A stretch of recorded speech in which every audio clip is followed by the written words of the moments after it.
Get a little bit of Irie going. Listen later on today, and you'll hear a replay of Red Eye's Reggae Flashback from last night. A great episode with Brian the Red, so stay tuned for that. It's time for us to go behind the headlines, and on today's Behind the Headlines, we're looking at Montana, where there's this case of a couple, Jeffrey and Karen Fisher. They're in trial in Hamilton, Montana, and the lawyers for this couple have asked the judge to delay their trial for maintaining a marijuana grow operation. There's a couple problems that they've noted. Number one, Karen Fisher, the woman in the trial, has just had a newborn baby, a 20-day-old infant that needs to be breastfed every hour and a half. And that takes about 40 minutes. But the district judge in the case, named Jeffrey Langton, has said the trial shall go on. We're going to continue ahead with the trial, and they will make accommodations for her while she's on trial for felonies for growing.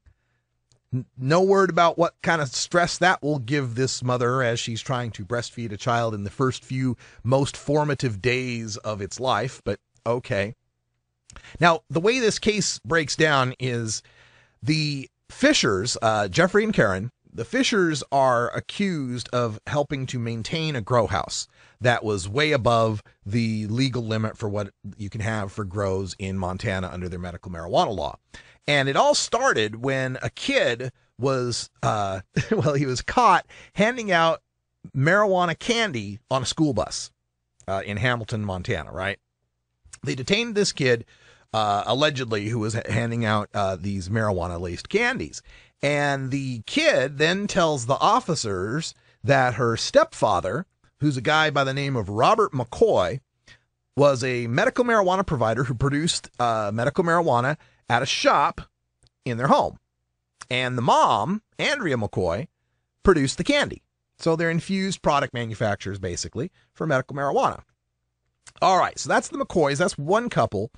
And the daughter is the woman's daughter, and he's the stepdad, right? So this couple's daughter gets caught handing out the marijuana candy, tells on the parents that, yeah, that's where I got the candy. That's there. He's a provider. It's all medical marijuana.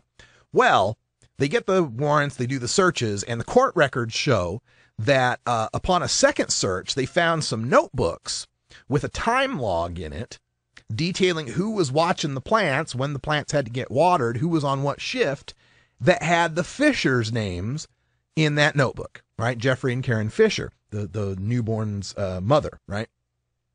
So that's what's tying them into this case. Now, where it gets difficult now is the fact that the McCoys, Robert and Andrea McCoy, are on trial for their part in this. The fact that, they make the candies, the kid got out with the candies, they got too many plants, whatever it might be, right? They're on trial for their felonies. And the Fishers, Jeffrey and Karen, they're on trial for their felonies as well. But their defense, part of the defense for the Fishers, according to their lawyer here, is the fact that they didn't know what the hell, there weren't any part of any kind of marijuana grow operation. They're just house sitting. They were just there tending to a house, right? They weren't making any major profits. And of course, the court disagrees, and they've got evidence. And of course, this will be all sorted out in the court of law.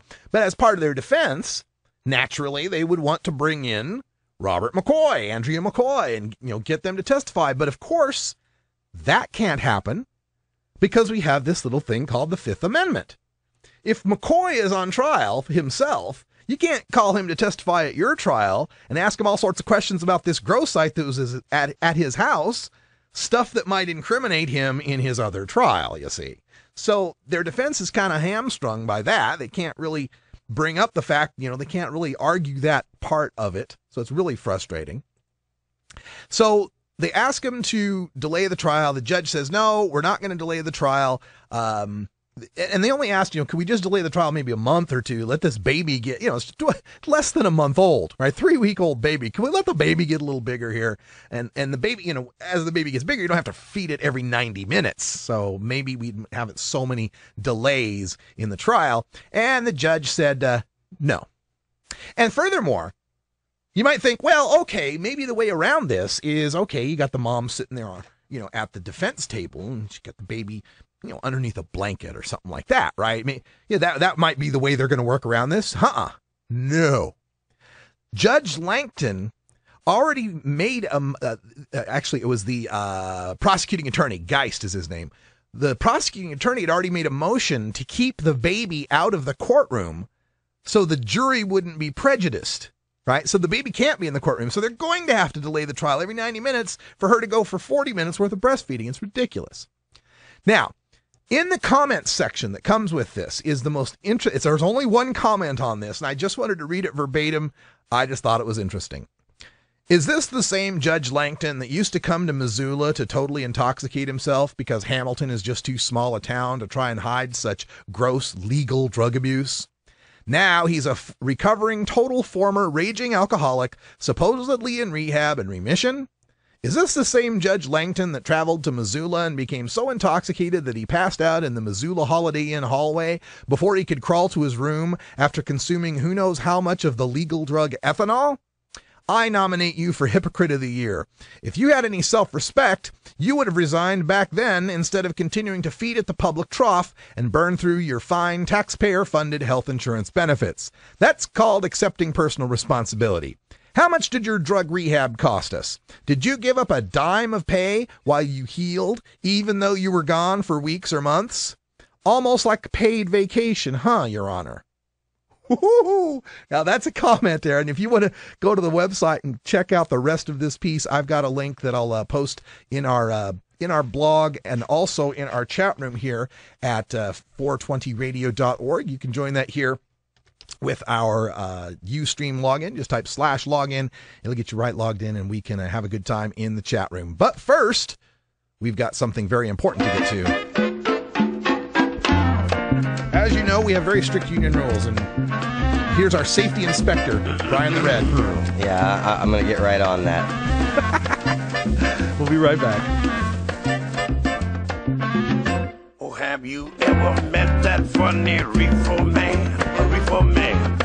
Have you ever met that funny reefer man? A reefer man. If he said he swam to China, he would sell you South Carolina. Then you know you're talking to that reefer man.